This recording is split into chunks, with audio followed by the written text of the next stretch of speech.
Locate your charcoal filter on the back wall. Gently lift out and remove the 3 shelves covering easy access to the filter. Grasp the filter tightly, turn, then pull to remove.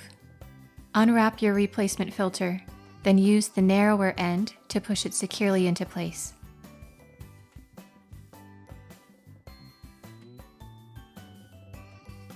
To replace shelves, begin by pulling out the left and right side sliding frames.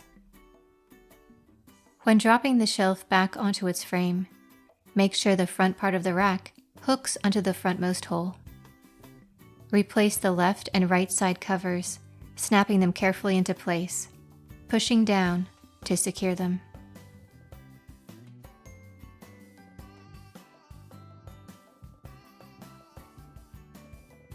Once shelves are replaced, your Loft wine cooler is ready to use.